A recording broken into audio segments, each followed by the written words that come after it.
Greetings everybody, welcome to Dark Souls 2. My name is Alarian and this is the second video in the Safer Souls series. In the last video we talked about controls, equipment, and some basic controls and movements and movesets. In this video we're going to be talking about player stats and attributes. In the next video we'll be talking about more advanced moves and combat techniques primarily devoted to melee and ranged characters.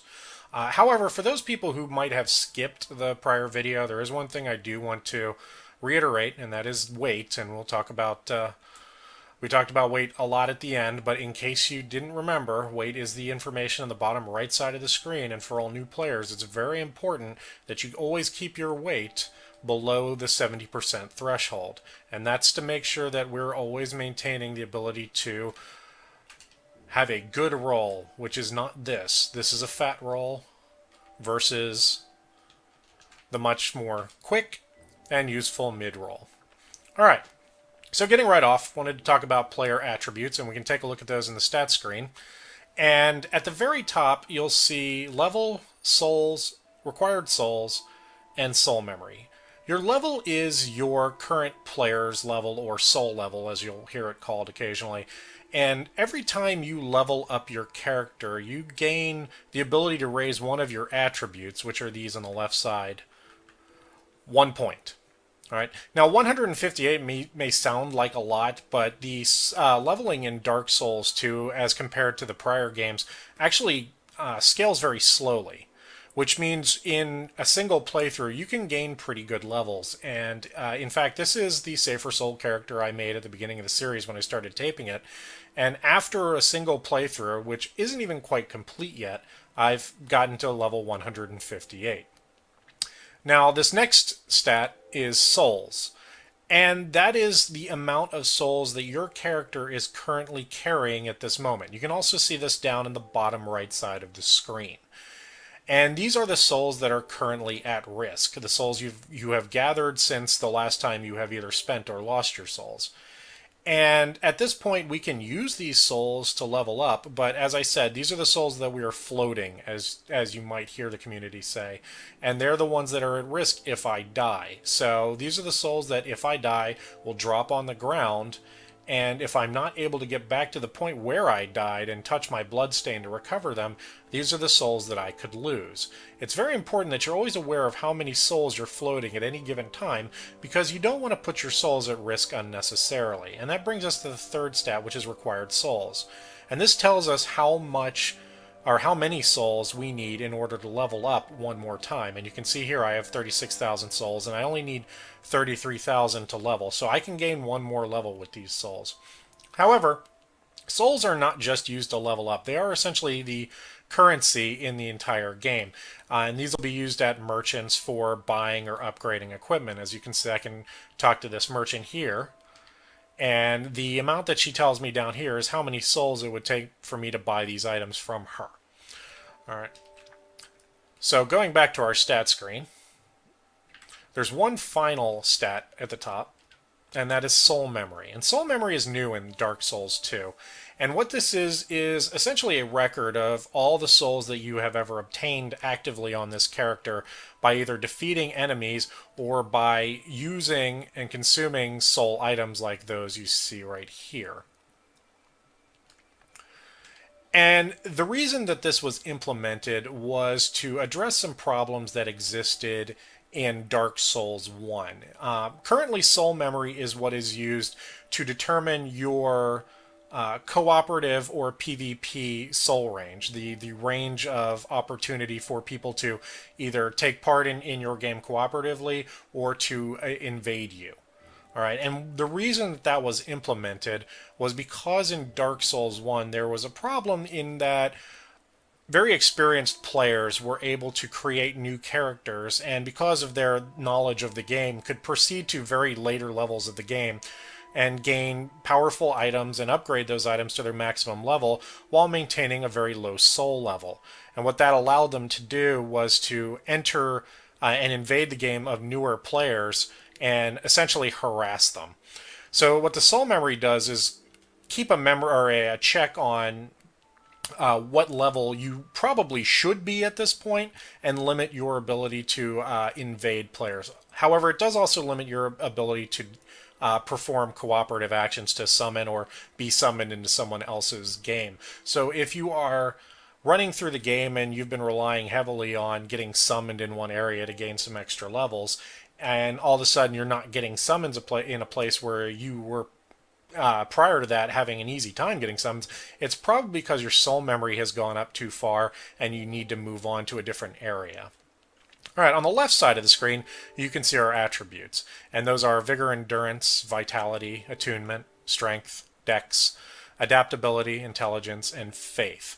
And it's important to keep in mind that there are about 4 of these that are actually what I would call attack stats or combat stats. And those are the ones that are primarily devoted to determining how much damage you will do with your given combat form. So those start off with Strength.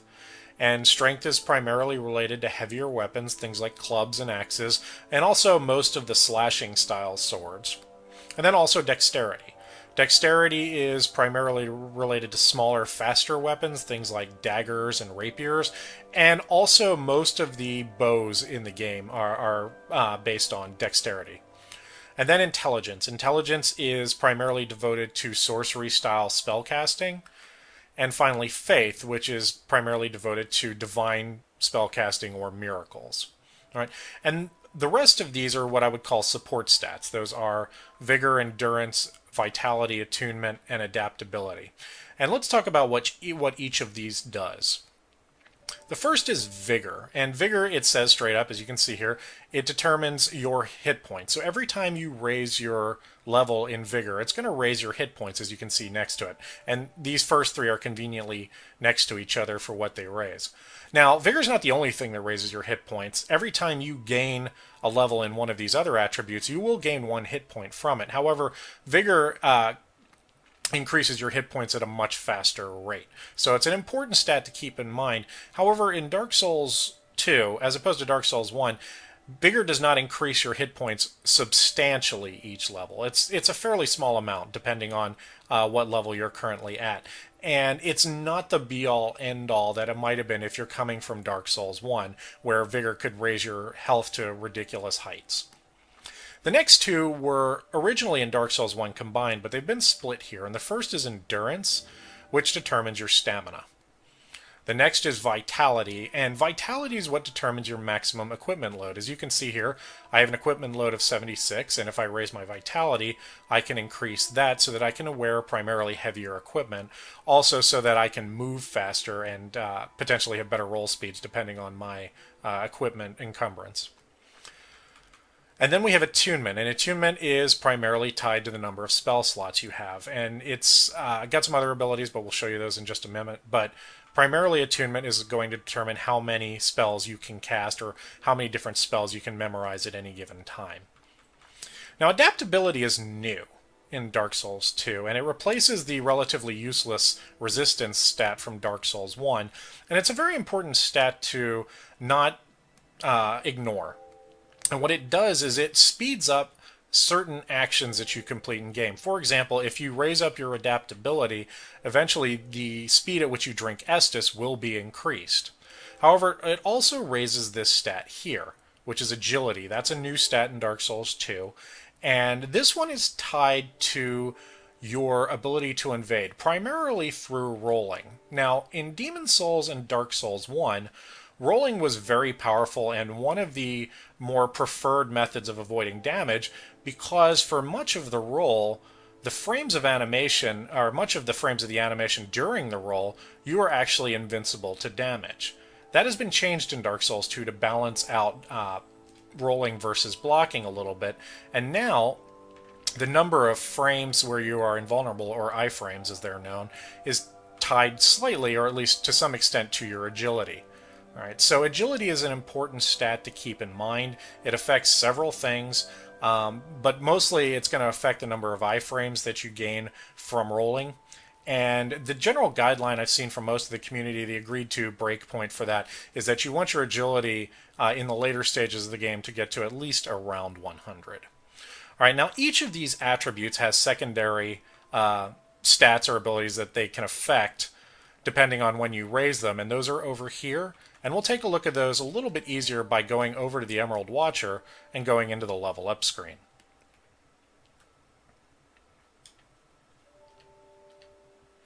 All right, when I press on level up, I'll get this screen. And in order to adjust my level, I can press right and left on the D-pad to show on each of these attributes to show how many levels I can level up. And keep in mind, if you have not done this before, you can level up several different attributes or level one attribute up several times depending on the number of souls you have.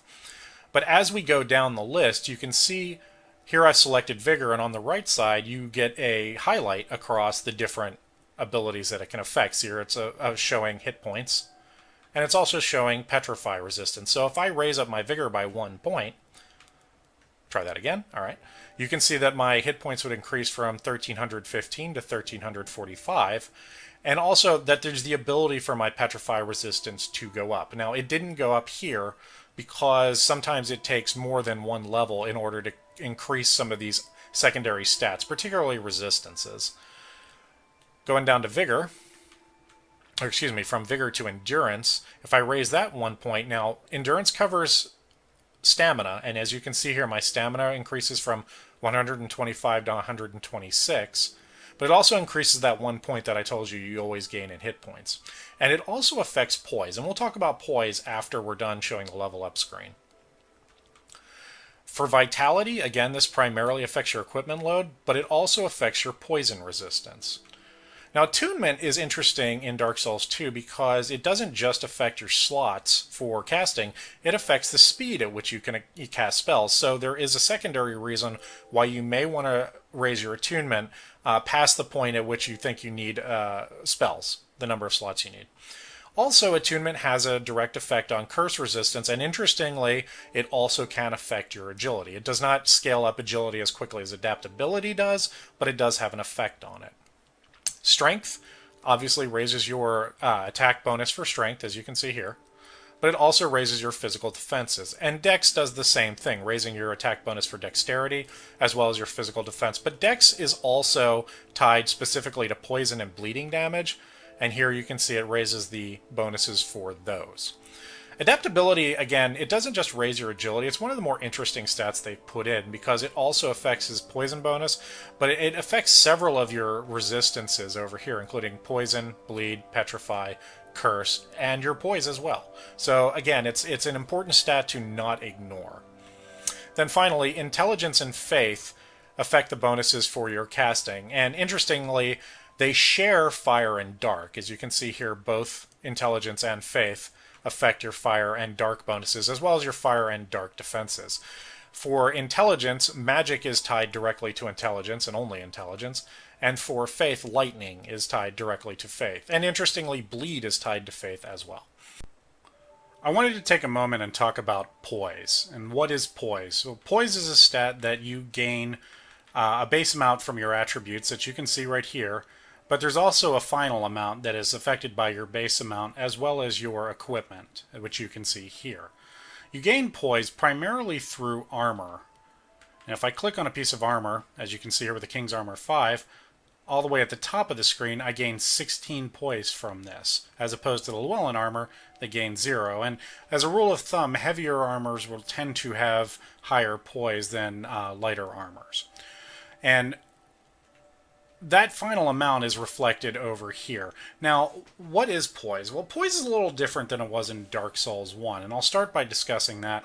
In Dark Souls 1, Poise was a set amount of stat that you gained from your equipment, and based on that, it allowed you to resist interruption by attacks, meaning that if I wanted to swing my sword and I was being attacked, there's a chance that that attack would interrupt my swing, or if I was casting a spell and I was hit by an attack, my spell casting might be interrupted. And what Poise did was allow you to resist that depending on what level of Poise you had. And for example, if I had 10 Poise, I might be able to resist the attack from, say, daggers and still continue my own attacks. I would still take damage from them, but I wouldn't be interrupted or staggered. And as that went up, say I got to 20, I might be able to resist the attacks from light weapons like rapiers. And as you go on farther up, once you got to about 70 or 80 or 90 poise, you could resist attacks from higher class weapons like greatswords and ultra greatswords and still keep swinging. So in Dark Souls 1, it was a very important stat to have, especially in PvP combat, which tended to rely on trading damage with another person. If you could resist the stun or the staggering interruptions of their attacks and continue to pump out damage on them yourself, you could potentially win a fight that way. Unfortunately, that has been changed in Dark Souls 2, and Poise is now a degrading and regenerating stat. Every weapon and every attack in the game now, as you can see as I go over the Claymore here, has the ability to do what's called poise damage. Now, this number here, you see 35, does not necessarily equate directly to my poise of 54 and how much poise damage that it has. The community's still doing a lot of testing on it. But it's important to understand that every weapon and every attack does a certain amount of poise damage, which takes away from your poise as it would from your hit points. And once it's depleted your poise, you will be staggered or interrupted when you're attempting to cast spells or attack another player. And that can be very dangerous for you. And as I said, it's now a regenerating stat, and it appears that the community's testing has shown that it takes about 15 seconds for your poise to completely regenerate. So from that perspective, poise is not the all-important, all-encompassing stat that it was in Dark Souls 1, but it is something you definitely want to be aware of. For the purposes of playing through, I don't recommend relying heavily on poise as your first playthrough. In fact, I generally tend to use the Llewellyn armor, which doesn't have a lot of poise. But if you're going to be involved a lot in PvP combat, or if you're finding that you're using slower weapons and getting interrupted on your first swing often, then you might want to focus a little bit more on trying to increase your poise. And again, you can primarily do that through heavier weapons, and there are some items that increase your poise, such as the Ring of Giants, which you can gain from the Merchant Gevlon.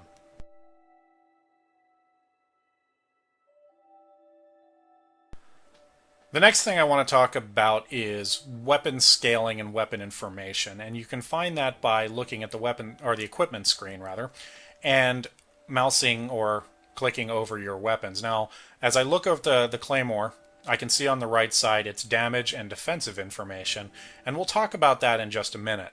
However, before we do that, I wanted to talk about primarily the required attributes at the bottom. And these are the stats that you need to have in order to effectively use this weapon. All right, so for the Claymore, I will need 20 strength and 13 dexterity. If I don't have that, I can still equip it, but I'll get a message saying I am unable to use this effectively. And if I click out of that and come all the way out to the main screen, you can see that I've got the staff here equipped, but there's an X over the icon saying that I can't effectively use this weapon. And what will happen is your animations will change if you try and use the weapon, and you won't be able to do any significant damage with it. So it's very important that you watch your stats very closely, and you can tell very quickly if you don't have the stats to equip something, because the required stat that you're missing will be in red, as you can see here. So coming back to the main screen, on the left side you're able to see the offensive information, and that's the different types of attack, including physical and magic and so on and so forth. Now the Claymore is primarily or purely a physical damage weapon, as you can see here. And it has 290 base damage at its current level, which is Claymore plus 10, and every time you increase the level of a weapon, its base damage will go up. But it also has a plus 125, and that is the bonus damage I get for this weapon from my stats. Now this was a strength and dex weapon, and over here you can see the bonuses I have for them. I have 121 strength, 121 dex bonus. That's a potential bonus of 242, but I'm only getting 124 out of that. And the reason for that is weapon scaling.